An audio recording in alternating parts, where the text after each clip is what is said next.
ये बात है उस दौर की जब भारत एक समय गरीबी और डिवीजन से जूझ रहा एक युवा राष्ट्र था।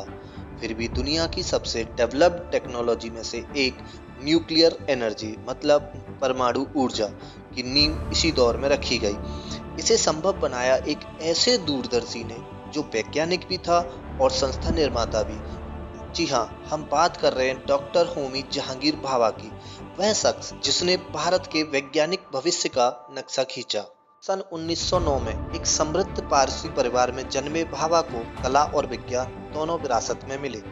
परिवार चाहता था कि वह टाटा इंडस्ट्रीज में शामिल हो, इसलिए उन्हें इंजीनियरिंग पढ़ने के लिए सन 1927 में कैम्ब्रिज भेजा गया। मगर भाभा का मन तो थ्योरेटिकल फिजिक्स में था, लेकिन उनके पिता चाहते थे कि भाभा इंजीनियरिंग की पढ़ाई पूरी करें। इसी के चलते भाभा ने अपने पिता के सामने एक शर्त रखी कि अगर वह इंजीनियरिंग के अंदर फर्स्ट क्लास की डिग्री लाते हैं तो उन्हें फिजिक्स पढ़ने की अनुमति दी जाए, और इसी के चलते वह अपनी इंजीनियरिंग की पढ़ाई के लिए कैम्ब्रिज चले जाते हैं। अगले एक दशक तक भाभा ने कैम्ब्रिज में क्वांटम मैकेनिक्स पर काम किया और उनका सबसे इम्पोर्टेंट काम कॉस्मिक रेज था। उन्होंने इलेक्ट्रॉन पॉजिट्रॉन स्कैटरिंग का प्रिंसिपल दिया, जिसे आज भी उनके सम्मान में भाभा स्कैटरिंग कहा जाता है, और इसी प्रिंसिपल के चलते मात्र 31 वर्ष की आयु में उन्हें रॉयल सोसाइटी का फेलो चुना गया। सन 1939 में एक छुट्टी के लिए आए हुए भाभा सेकेंड वर्ल्ड वॉर के चलते वापस इंग्लैंड नहीं जा पाए, और इसी को देखते हुए भाभा को लगा कि क्यों ना भारत के अंदर ही विज्ञान का भविष्य बनाया जाए। उसके बाद उन्होंने बेंगलोर में स्थित इंडियन इंस्टीट्यूट ऑफ साइंस में सर सीवी रमन के साथ काम शुरू किया, और जल्द ही उन्हें फील हुआ कि भारत को एक फंडामेंटल रिसर्च सेंटर की जरूरत है। फिर क्या था, सन 1944 में भाभा ने सर दोराबजी टाटा ट्रस्ट को एक ऐतिहासिक पत्र लिखा, जिसके रिजल्ट में सन 1945 में Tata institute of fundamental research यानी कि TIFR स्टैब्लिश हुआ। यह संस्थान जल्द ही भारत में परमाणु कार्यक्रम की जनक बन गए। फिर क्या था, सन 1947 में आजादी के बाद भाभा और प्रधानमंत्री जवाहरलाल नेहरू जी के बीच एक स्ट्रॉन्ग रिलेशन डेवलप हुआ, और उसी के चलते दोनों ने एक मजबूत आधुनिक भारत का सपना देखा।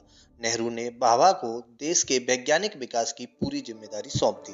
फिर क्या था, सन 1948 में भाभा ने परमाणु ऊर्जा आयोग यानी कि AEC की स्थापना की। इसके बाद 1954 में परमाणु ऊर्जा विभाग यानी कि DAE की स्थापना हुई, जिसका सीधा नियंत्रण प्रधानमंत्री के पास था, और भाभा इसके पहले सचिव बने। उसके बाद भाभा का सबसे बड़ा रणनीतिक योगदान 3 चरणीय परमाणु ऊर्जा कार्यक्रम था। वो जानते थे कि भारत के अंदर यूरेनियम का भंडार सीमित है, लेकिन थोरियम का भंडार बहुत ज्यादा है, तो उन्होंने थोरियम को ईंधन में बदलने की एक योजना बनाई, और यह दूरदर्शिता भारत की ऊर्जा स्वतंत्रता के लिए महत्वपूर्ण थी। भाभा केवल भारत तक ही सीमित नहीं थे। उन्होंने सन 1955 में जेनेवा में हुए परमाणु ऊर्जा की शांतिपूर्ण उपयोग पर पहले संयुक्त राष्ट्रीय सम्मेलन की अध्यक्षता की, और उन्होंने बताया कि परमाणु शक्ति कोई भी हानिकारक नहीं, बल्कि ये किसी देश के लिए एक विकासवादी पहलू है। इसके बाद सन 1956 में उनके मार्गदर्शन में अप्सरा शुरू हुआ, जो एशिया का पहला परिचालन परमाणु रिएक्टर था। फिर आया देश के लिए एक ऐसा दुखद दिन। तारीख थी 24 जनवरी 1966। उस दिन माउंट ब्लॉक के पास एक विमान दुर्घटना में सर भाभा की डेथ हो गई, और उस दिन भारत ने सिर्फ एक वैज्ञानिक ही नहीं बल्कि अपना सबसे बड़ा संस्था निर्माता खो दिया था। योगदान को अमर बनाने के लिए ट्रॉम्बे में स्थापित परमाणु ऊर्जा प्रतिष्ठान का नाम बदलकर भाभा परमाणु अनुसंधान केंद्र यानी पार्क कर दिया।